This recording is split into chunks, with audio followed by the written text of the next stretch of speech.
The morning of June 6, 1944.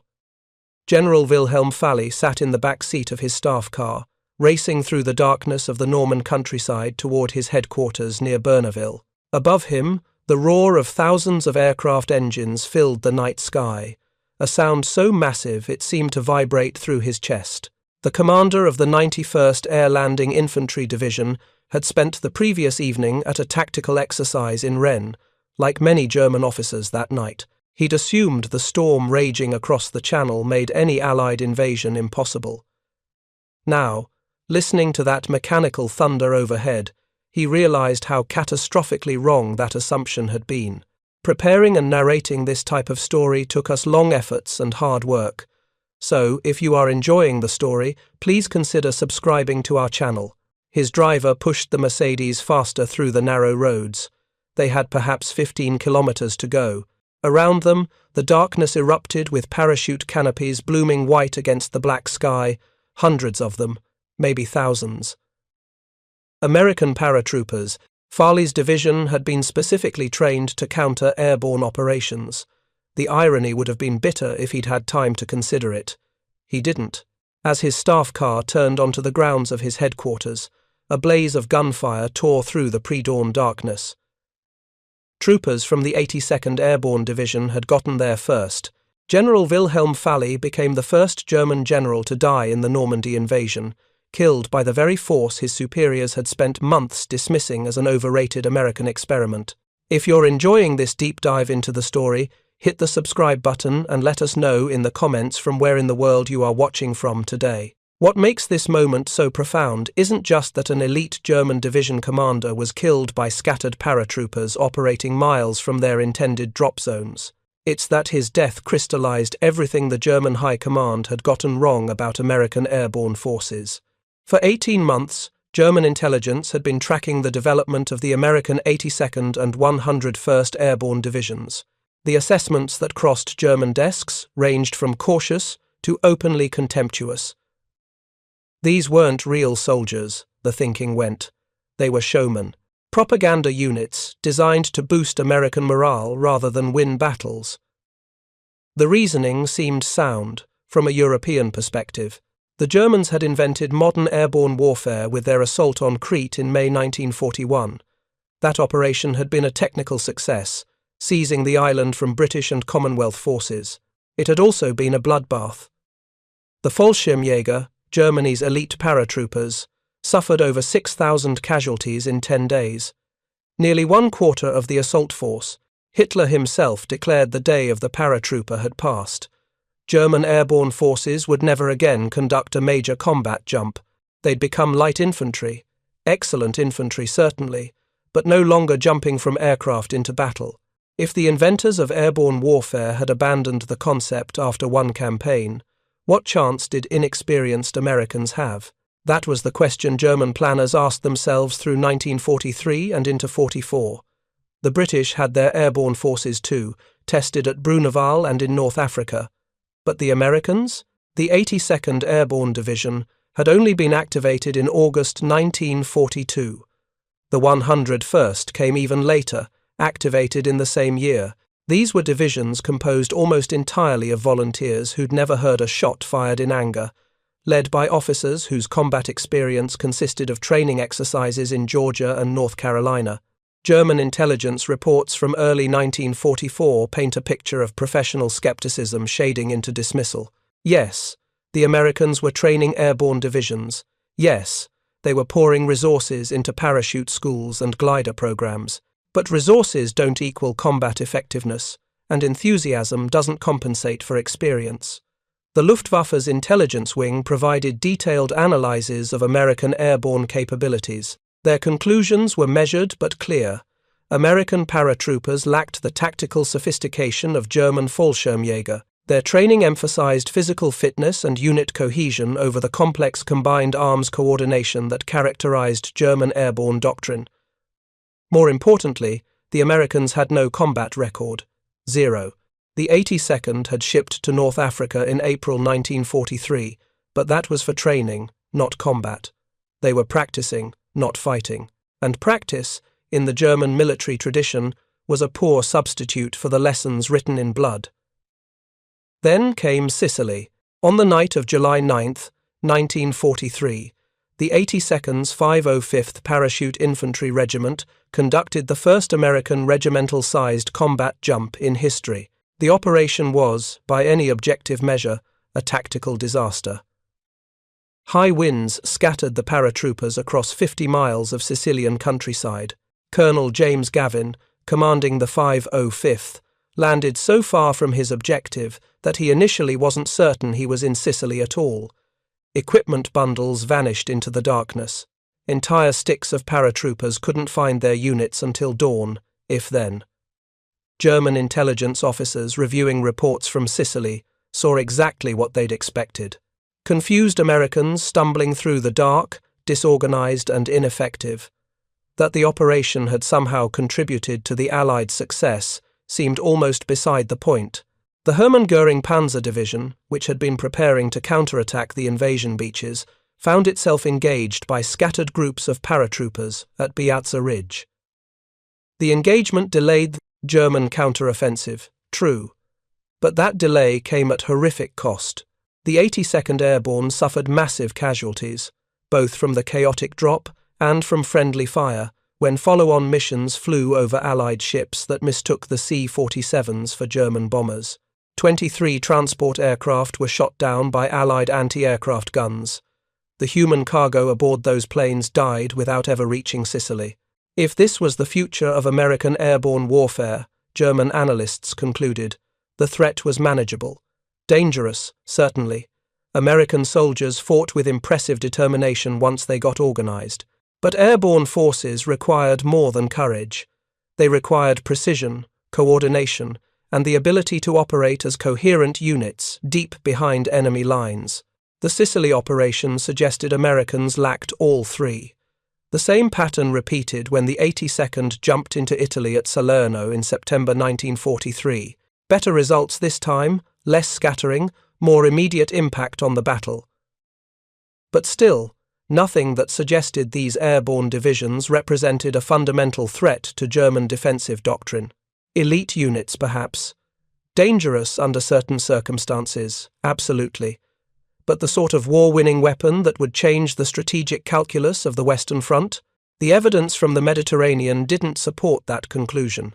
By early 1944, as German forces prepared for the inevitable Allied invasion of France, the assessment of American airborne capabilities had solidified into doctrine. These forces would be used, certainly. British and American airborne divisions would drop somewhere, probably inland from the invasion beaches, attempting to seize key objectives and disrupt German reinforcements. The task of countering them fell to specialized units trained in anti-airborne warfare. The 91st Air Landing Division occupied exactly that role. Stationed in the Cotentin Peninsula, General Falley's division had spent months training specifically to counter airborne operations. They'd practiced rapid response to scattered drops. They'd established observation posts to spot incoming aircraft. They'd positioned anti-aircraft weapons to engage transport planes and gliders. The division's very existence represented German confidence that airborne threats could be managed, contained, and ultimately destroyed by properly prepared defensive forces. Field Marshal Erwin Rommel, commanding Army Group B in northern France, took the airborne threat more seriously than some of his colleagues. He'd ordered stakes planted in open fields throughout Normandy, Rommel's asparagus, designed to destroy gliders attempting to land. Thousands of these obstacles dotted the Norman landscape by June 1944. But even Rommel's preparations revealed a fundamental assumption. Airborne forces were a tactical problem requiring tactical solutions. They weren't a strategic threat that could determine the outcome of the invasion. This assessment wasn't entirely wrong. Airborne operations were experimental, risky, and prone to catastrophic failure. The German experience at Crete had proven that even successful airborne assaults came at unsustainable cost. The American experience in Sicily had confirmed that inexperience and poor execution could turn an airborne drop into chaos. Every intelligence report, every after-action analysis, every doctrinal discussion supported the conclusion that airborne forces represented a specialized threat requiring specialized countermeasures, not a fundamental challenge to German defensive superiority. The problem with this reasoning was that it focused on what American airborne forces were in 1943, not what they were becoming. Between Sicily and Normandy, the 82nd and 101st Airborne Divisions underwent a transformation that German intelligence failed to recognize or chose to discount. The lessons from Sicily weren't just studied, they were systematically incorporated into training, tactics, and equipment. Pathfinder teams were created to mark drop zones in advance, navigation techniques improved, radio equipment became more reliable. Most importantly, the psychological template of the American paratrooper evolved from eager volunteer to hardened combat veteran. The 82nd Airborne that prepared to jump into Normandy in June 1944 bore little resemblance to the scattered force that had stumbled through Sicily 13 months earlier. Nearly half its personnel had combat experience. Its officers had learned hard lessons about airborne operations under fire. Its soldiers knew what it meant to jump into darkness with 80 pounds of equipment, hit the ground scattered and disoriented, and still accomplish the mission.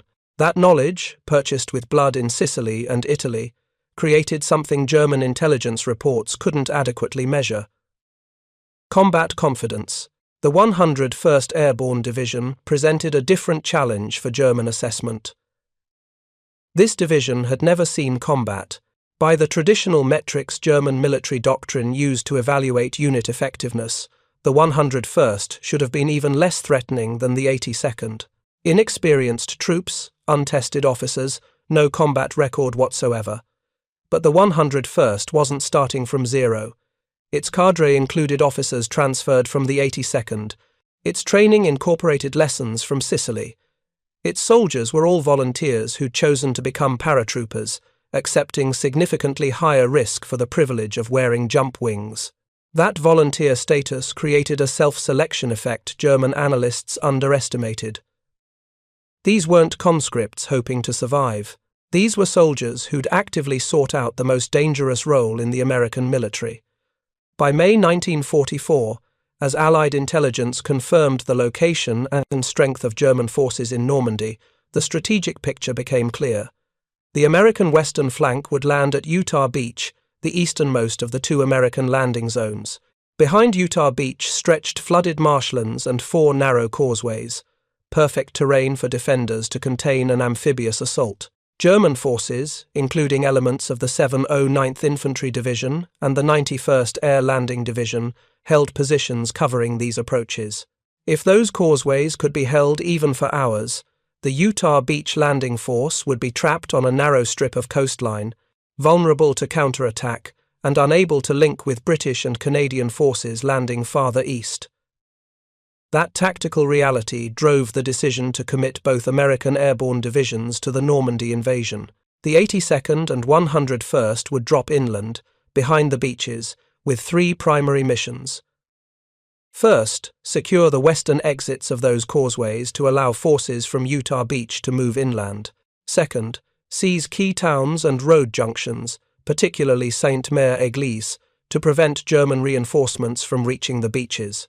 Third, establish positions on both sides of the Murderette River to prevent German forces west of the river from interfering with the invasion. These weren't supporting operations. These were essential prerequisites for the invasion's success. If the airborne divisions failed, if they scattered so completely that they couldn't accomplish their missions, the entire Utah Beach landing could fail. That stark reality drove planning through the spring of 1944. The airborne drops would be the first American soldiers to enter occupied France. They'd jump hours before the beach landings, operating alone in enemy territory with no immediate support. Success or failure would be determined in the first hours of June 6th, before most of the invasion force even reached shore. German intelligence tracked these preparations through early 1944. They knew American airborne divisions were training in England. They knew the general outline of American doctrine. What they couldn't know, what no amount of intelligence gathering could reveal, was whether American paratroopers would fight differently in France than they had in Sicily, whether lessons learned would translate to improved performance, whether inexperienced units like the 101st would prove as effective as combat veterans.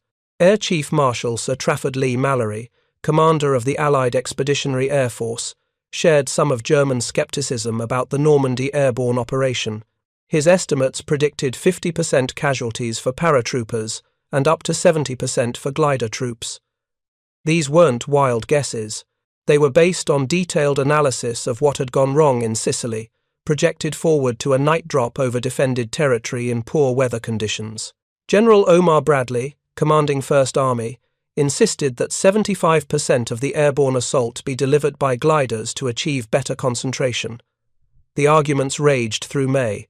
Equipment loads were adjusted, flight paths were modified, drop zones were relocated when intelligence detected German units moving into planned landing areas.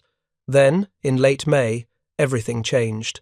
Allied intelligence reported that elements of the 91st Air Landing Division, Falley's specialized anti-airborne force, had moved perilously close to the planned drop zones for both American airborne divisions. The 82nd zones shifted eastward. Sainte-Mère-Église, originally a 101st objective, was reassigned to the 82nd. The changes cascaded through the operational plan, requiring new flight routes, revised briefings, updated target assignments. Less than 2 weeks before the invasion, airborne planners were still adjusting their plans based on German movements they couldn't fully understand. What they didn't know, what they couldn't know, was that those German movements represented preparations that would prove completely inadequate for what was coming. The 91st Air Landing Division had trained to counter scattered drops by disorganized enemy forces. They'd prepared for tactical insertions by small units seeking limited objectives. They expected something comparable to Sicily, maybe slightly better executed, but fundamentally similar in character, manageable. The Americans preparing to board aircraft on the evening of June 5th had something very different in mind. Shortly after 2300 hours on June 5th, the first C-47 transport aircraft lifted off from airfields across southern England. The Pathfinders went first, small teams tasked with marking drop zones using radar beacons and lights. Behind them came the main force, 432 aircraft carrying the 101st Airborne Division in Operation Albany, 369 more carrying the 82nd Airborne in Operation Boston. Together, they transported approximately 13,400 American paratroopers toward Normandy. It was the largest airborne operation in history to that point, and every man aboard those aircraft knew the statistics from Sicily. They knew about the scattering. They knew about the casualties. They knew that roughly 1 in 3 wouldn't see the sunrise.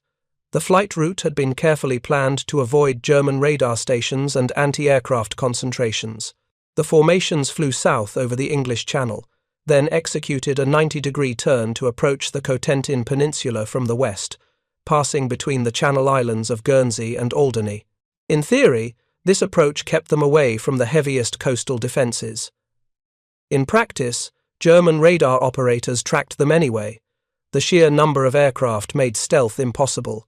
As the formations crossed into French airspace shortly after midnight, flying at roughly 500 feet to avoid radar detection, the carefully organised serials began to encounter problems.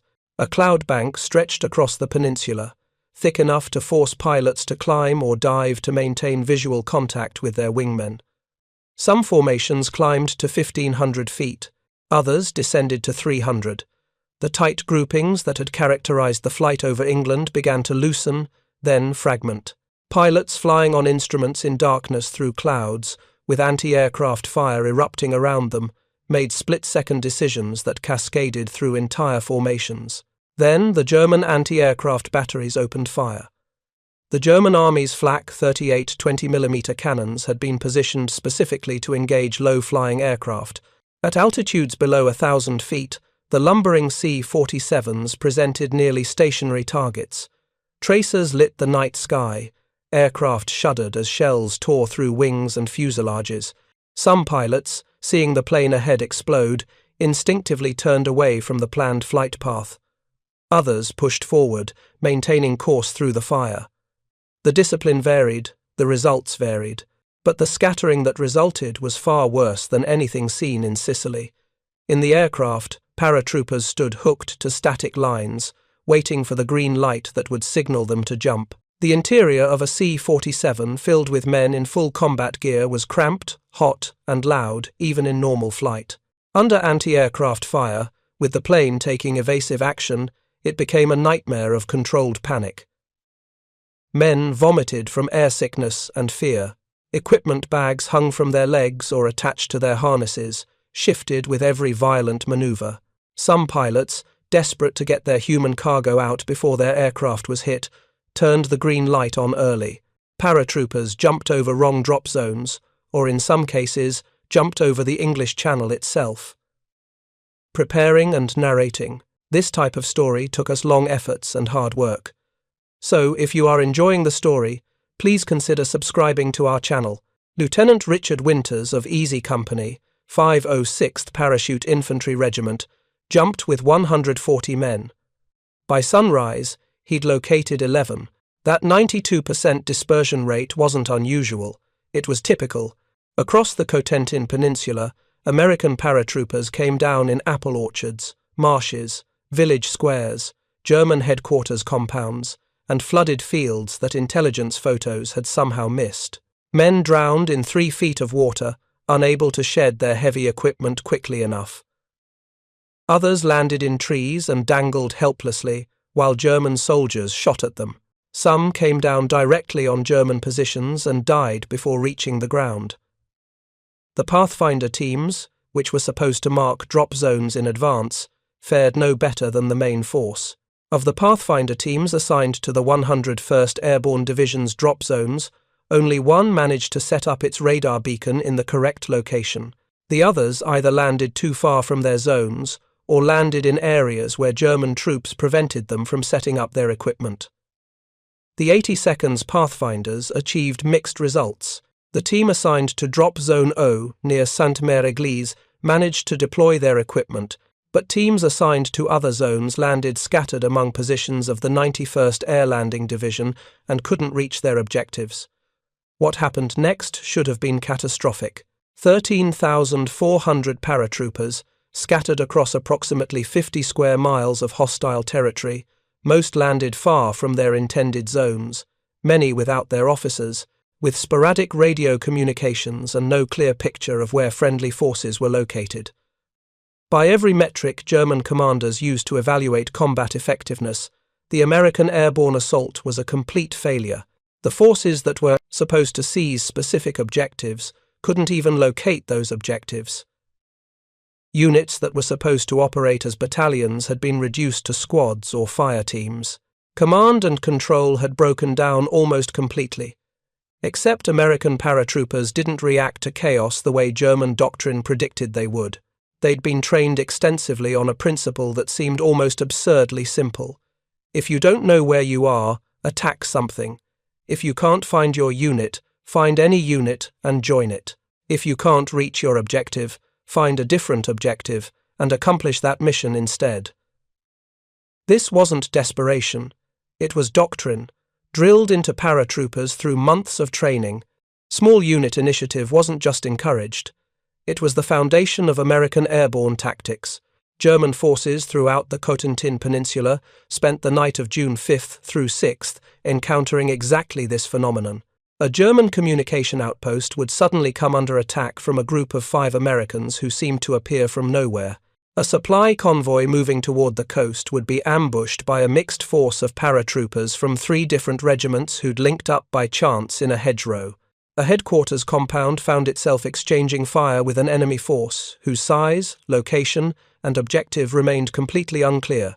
This was the exact opposite of what German anti-airborne doctrine was designed to counter.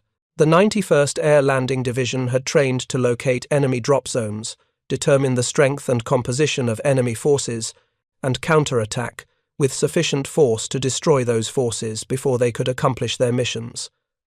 But there were no clear drop zones. Enemy forces weren't concentrated in identifiable positions. They were everywhere and nowhere simultaneously. Reports flooded into German command posts describing contacts with American paratroopers north of Carentan, south of Volognes, east and west of the Murderette River, even near Pointe du Hoc, more than 40 kilometers from any planned drop zone. If you find this story engaging, please take a moment to subscribe and enable notifications. It helps us continue producing in-depth content like this. For German commanders trying to organize a coherent response, the situation descended into informational chaos. Were these separate airborne operations with different objectives? Or was this a single operation that had scattered so completely that enemy forces were now operating randomly throughout the peninsula? Neither answer made tactical sense.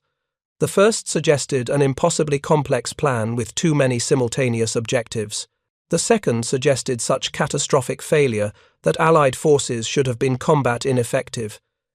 Yet the attacks continued. Throughout the night and into the early morning hours, small groups of American paratroopers fought scores of individual battles across the Cotentin Peninsula. In the village of Sainte-Mère-Église, elements of the 505th Parachute Infantry Regiment landed directly on German positions. Several paratroopers came down in the town square, where a building fire had brought German soldiers out of their quarters. Private John Steele's parachute caught on the church steeple. He hung there for hours, feigning death while the battle raged below. Other paratroopers from the 505th landed near enough to their drop zone that they could organize quickly. By 400 hours, Major Edward Krauss had assembled enough men to assault the town. They took it, and Krauss raised an American flag on the town hall, making Sainte-Mère-Église the first French town liberated during the invasion. At La Fière, Brigadier General James Gavin, Assistant Division Commander of the 82nd Airborne, landed with a small group of paratroopers near the Murderette River. The bridge at La Fière was a critical objective. If German forces could cross that bridge in strength, they could threaten the entire western flank of the invasion. Gavin, with perhaps 30 men gathered from various units, moved toward the bridge. They encountered elements of the 507th and 508th Parachute Infantry Regiments, just as scattered and disoriented as everyone else. Together, these mixed units seized the eastern end of the bridge. They couldn't hold the western end, the far side of the causeway across flooded ground, but they established a defensive position that would hold for days against repeated German counterattacks. The 101st Airborne Division faced similar chaos. The division's regiments landed scattered across a zone much larger than planned. The 501st Parachute Infantry Regiment, tasked with securing causeways 3 and 4 leading off Utah Beach, found its battalions spread across miles of flooded terrain. Many paratroopers drowned in the darkness. Equipment bundles sank in marshes. Radio contact between units proved impossible. Yet by dawn, small groups had fought their way to the causeways. Lieutenant Colonel Robert Cole, commanding the 3RD Battalion of the 502nd Parachute Infantry Regiment, actually landed in the 82nd sector. Rather than spending hours trying to reach his unit, he gathered whoever was nearby and moved toward the nearest causeway objective. By 7:30 that morning, the critical causeways were secured. This improvisational approach to combat operations created exactly the effect German commanders feared most. They couldn't determine where the main American effort was concentrated because there was no main effort.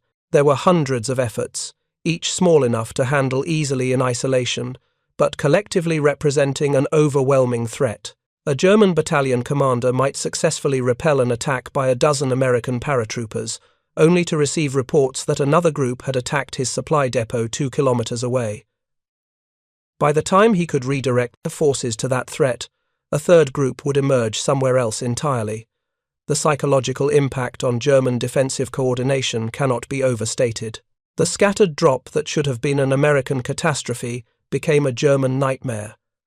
Radio communications between German units reported American paratroopers operating in all sectors simultaneously. Some reports were accurate, others were panicked exaggerations. The cumulative effect was that German commanders formed a mental picture of an airborne assault far larger and more sophisticated than reality. If American forces were attacking simultaneously across such a broad front, the reasoning went, They must have excellent intelligence about German positions and significant command capability to coordinate such distributed operations. Neither was true. American paratroopers were attacking everywhere because they'd landed everywhere. They had no more idea where German positions were than German commanders had about American positions. But the chaos worked in favor of the attackers. Small unit operations required initiative and aggression. Defensive operations required information and coordination. The Americans had the former, the Germans lacked the latter. As dawn broke on June 6th, German units throughout the Cotentin Peninsula attempted to organize counterattacks. The 91st Air Landing Division, specifically trained to counter airborne operations, found itself unable to concentrate its forces. Elements were engaged with American paratroopers north of their positions. Other elements were engaged to the south. Command and control had broken down not because of American action against German headquarters, though there was some of that, but because the situation was too fluid and chaotic for traditional German tactical doctrine to process effectively. General Falley's death, occurring in those first hours, exemplified the problem. He was attempting to reach his headquarters to coordinate his division's response when he drove directly into American paratroopers, who probably had no idea they were anywhere near a German divisional command post. The death of the 91st's commander removed the one officer with complete knowledge of the division's anti-airborne preparations. His replacement had to piece together the tactical situation while simultaneously attempting to organize counterattacks against an enemy whose locations, strength, and objectives remained unclear.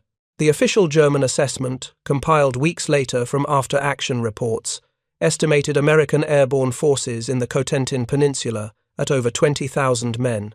The actual number was approximately 13,400. The discrepancy reveals the psychological multiplication effect of the scattered drop. Because German units encountered American paratroopers across such a wide area, they reported enemy strength based on the cumulative contacts rather than understanding they were fighting the same force, repeatedly, as it moved through different positions. By midday on June 6th, as forces from Utah Beach began moving inland, they encountered American paratroopers who'd been fighting continuously since midnight.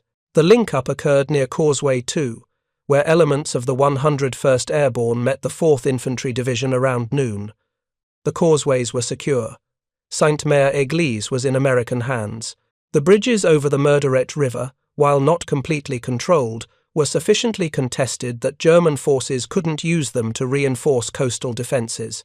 Every primary objective assigned to the airborne divisions had been accomplished, though not by the units originally tasked with those missions, and certainly not according to plan. The cost had been severe. In the first 24 hours, American airborne forces suffered approximately 2,500 casualties, killed, wounded, or missing. 15 of the 16 battalion commanders in the 82nd Airborne's infantry regiments were killed or wounded. Equipment losses were catastrophic.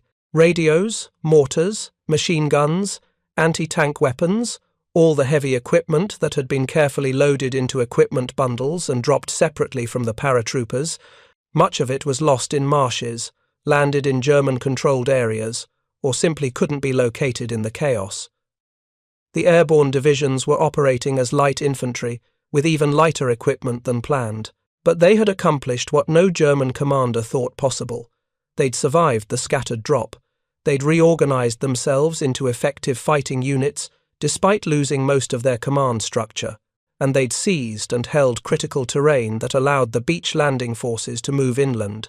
The question German intelligence had asked themselves for 18 months, whether American airborne forces could operate effectively in combat, had been answered definitively.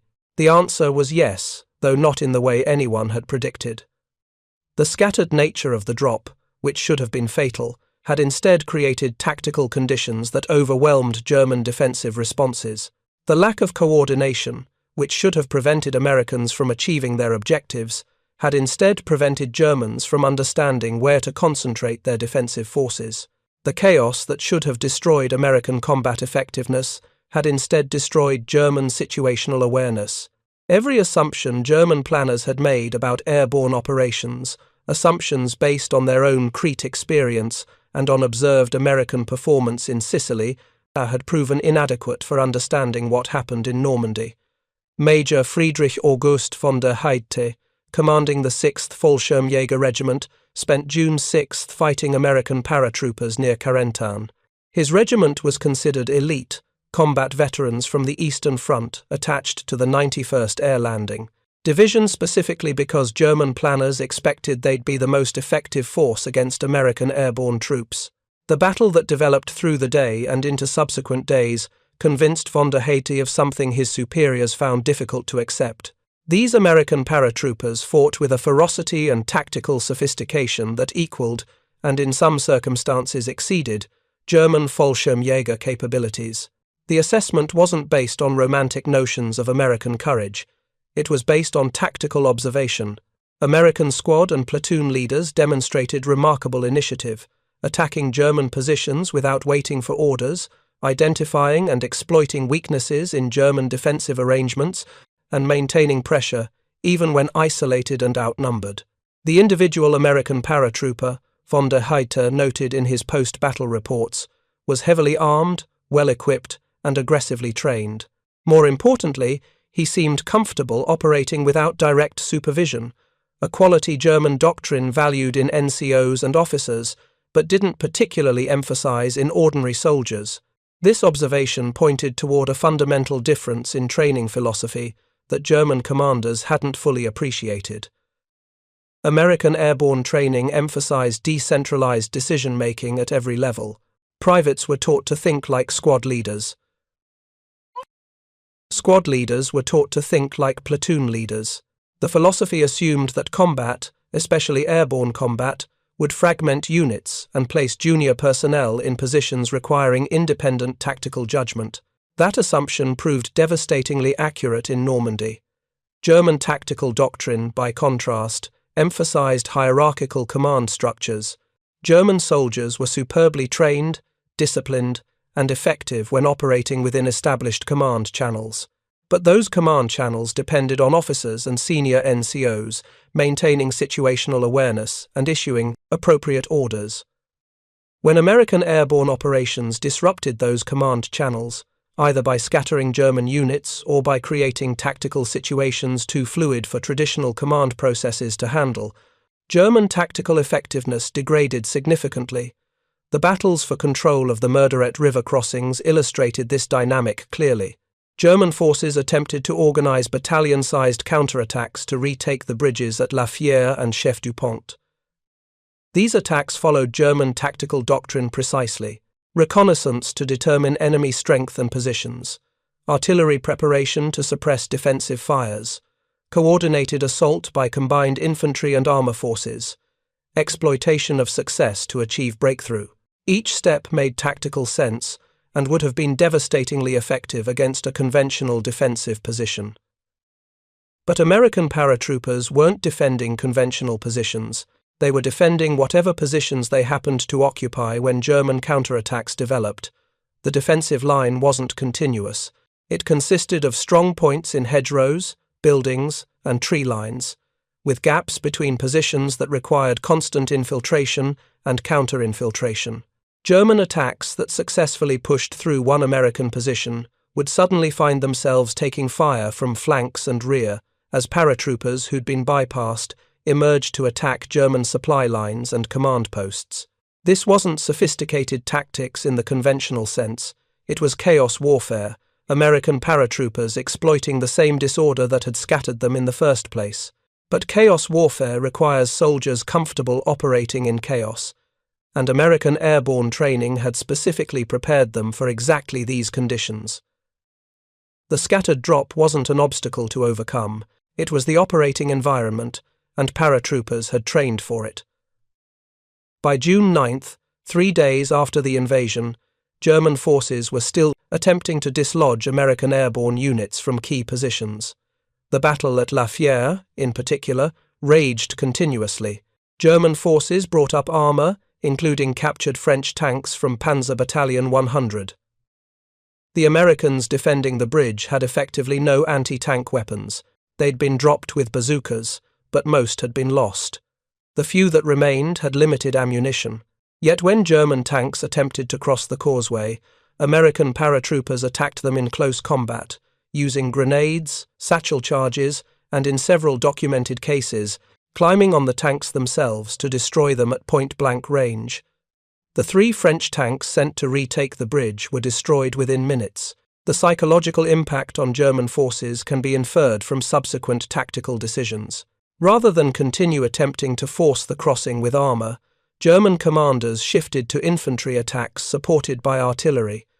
These attacks continued for days without success. The Americans at La Fière, reinforced gradually as the 82nd Airborne consolidated its scattered elements, held the position until friendly armor arrived from Utah Beach to relieve them. Similar patterns emerged across the American airborne sector.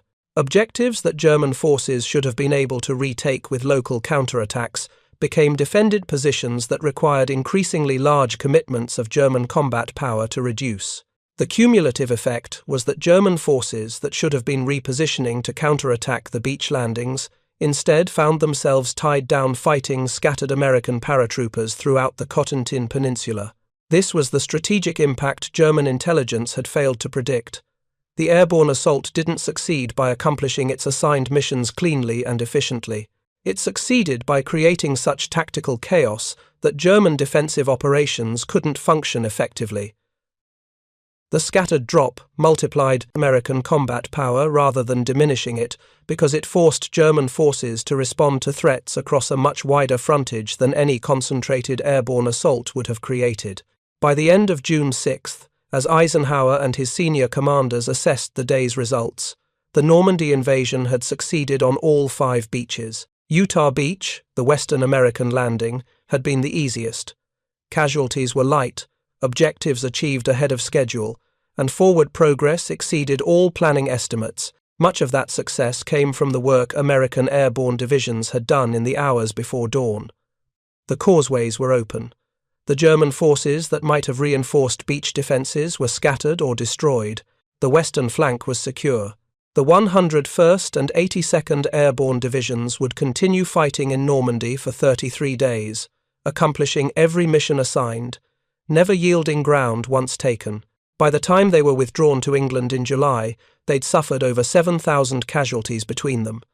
But they'd fundamentally altered German assessments of American airborne capabilities.